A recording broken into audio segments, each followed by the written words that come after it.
Este é o segundo programa da série Entrevista e Exame Físico. Aspectos fundamentais para a avaliação diagnóstica de enfermagem no adulto. Veremos os principais procedimentos propedêuticos do exame da cabeça e pescoço. Vamos tratar também de assuntos de extrema importância, como avaliar o grau de consciência de um paciente, classificar o coma, segundo a escala de Glasgow, e abordar alguns aspectos do exame neurológico. A semiotécnica da cabeça compreende o exame do crânio e da face. O exame deve ser iniciado pela observação da posição da cabeça, que deve estar ereta, em equilíbrio e sem movimentos anormais. As alterações na postura podem indicar doenças do pescoço ou das meninges. Deverá ser observado o tamanho, que varia com a idade e o biotipo. Alterações como microcefalia ou macrocefalia podem estar presentes. Deverão ser observadas alterações como lesões localizadas, cistos sebáceos e hematomas no couro cabeludo. Avaliar também características dos cabelos, como distribuição, quantidade, alterações na cor, higiene e presença de parasitoses no couro cabeludo.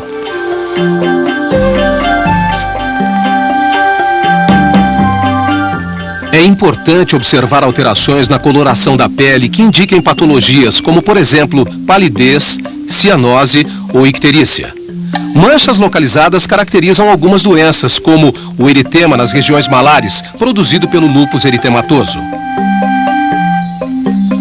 O exame dos olhos pode revelar afecções locais ou manifestações oculares de doenças sistêmicas, como síndrome ictérica, hipertiroidismo, entre outras. Ao examinar as pálpebras, é importante avaliar o fechamento e a abertura. Verificar se há alteração na mobilidade do globo ocular, como movimentos conjugados. Observar se há edema palpebral, presença de processos inflamatórios das glândulas disais ou dos folículos pilosos, chamados de ordéolos, localizados nas bordas das pálpebras. Ao examinar a conjuntiva, observar a coloração, congestão ou presença de secreções mucopurulentas que evidenciam a conjuntivite aguda. Observar também a presença de hemorragia subconjuntival. A esclerótica deve apresentar-se branca ou levemente amarelada na periferia. Note que a icterícia de coloração amarelo forte é característica da hepatite ou da obstrução ou compressão dos ductos biliares.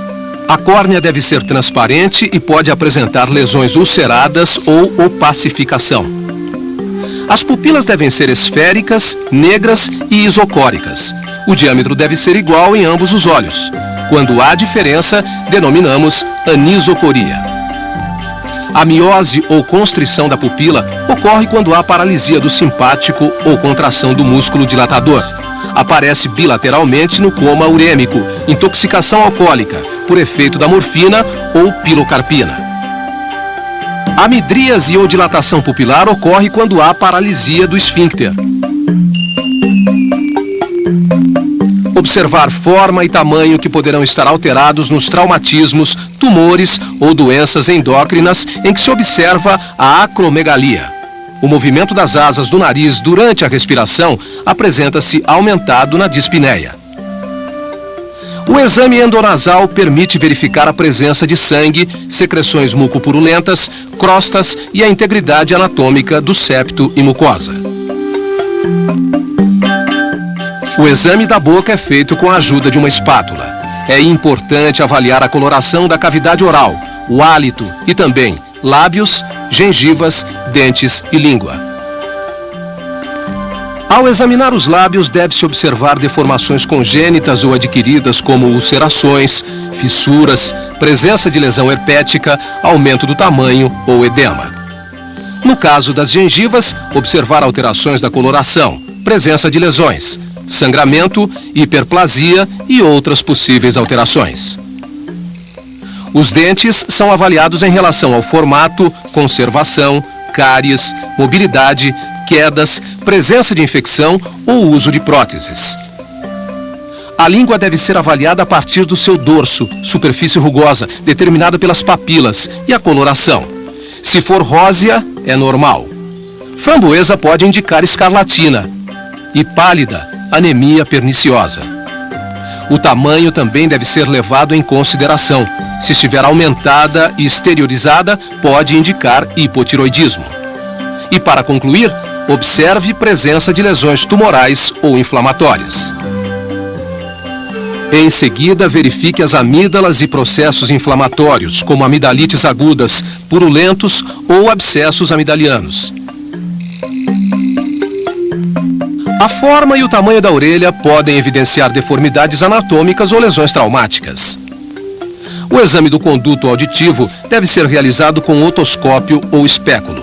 Detectar presença de cerume, corpos estranhos, sangue, pus, processos inflamatórios, eczema e furunculose. A posição do pescoço deve ser vertical. É importante verificar alterações como inclinações, devido a contraturas ou paralisias musculares. Rigidez de nuca indica processos meníngeos agudos. Observar presença de cicatrizes, lesões, nódulos ou tumorações.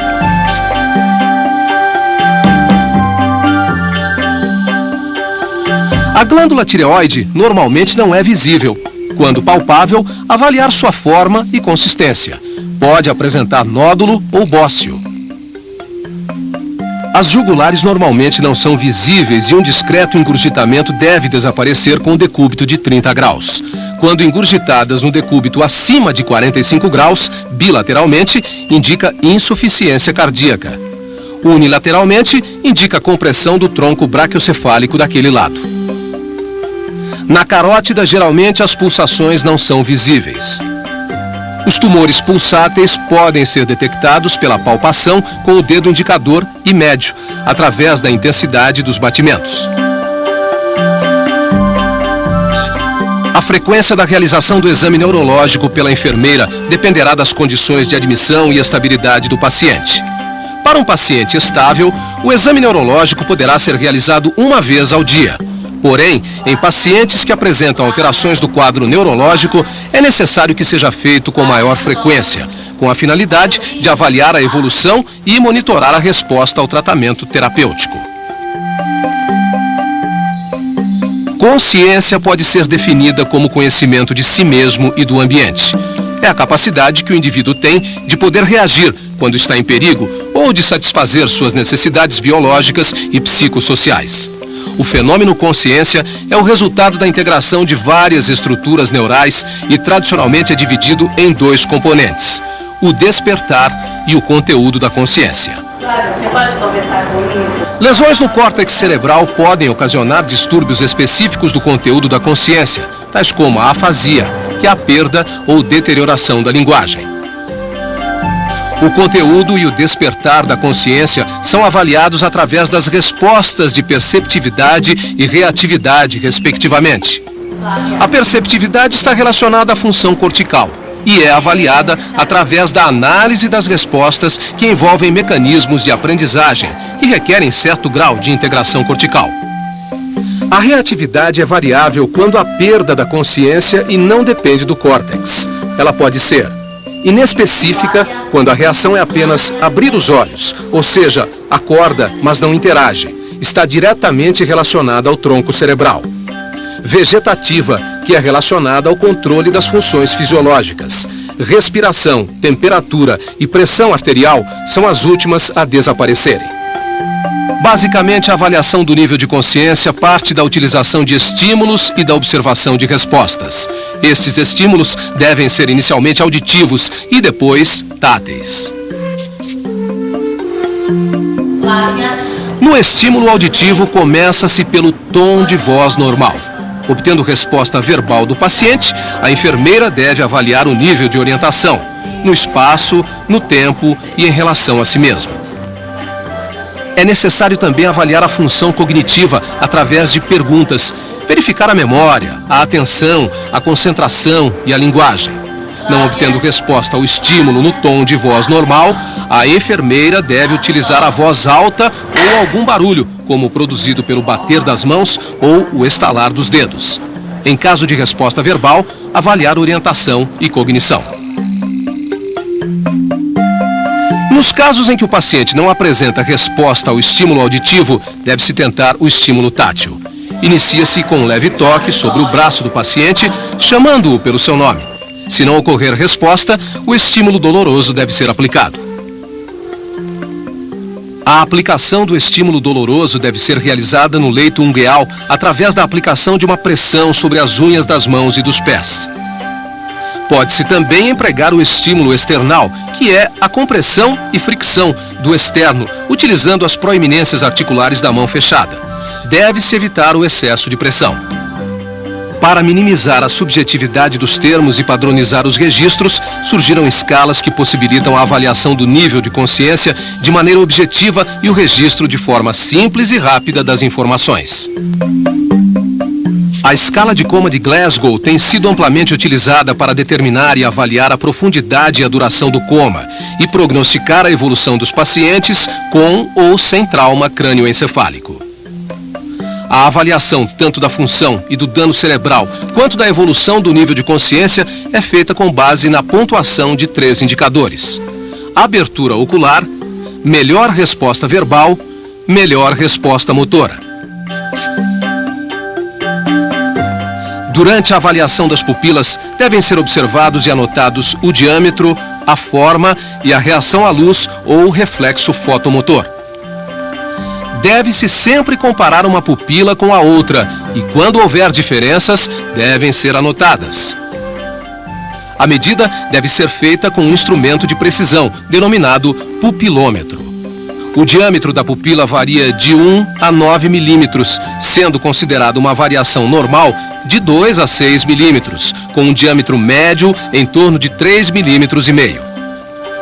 O diâmetro pupilar é mantido pelo sistema nervoso autônomo. O sistema nervoso simpático tem a função de dilatação da pupila, provocando a midríase, e o parasimpático a função constrictora da pupila, que leva à miose. O exame da cabeça e do pescoço oferece dados fundamentais para o planejamento da assistência de enfermagem. A avaliação do nível de consciência é um dos parâmetros mais importantes para detectar as necessidades dos pacientes, sobretudo aqueles com problemas neurológicos.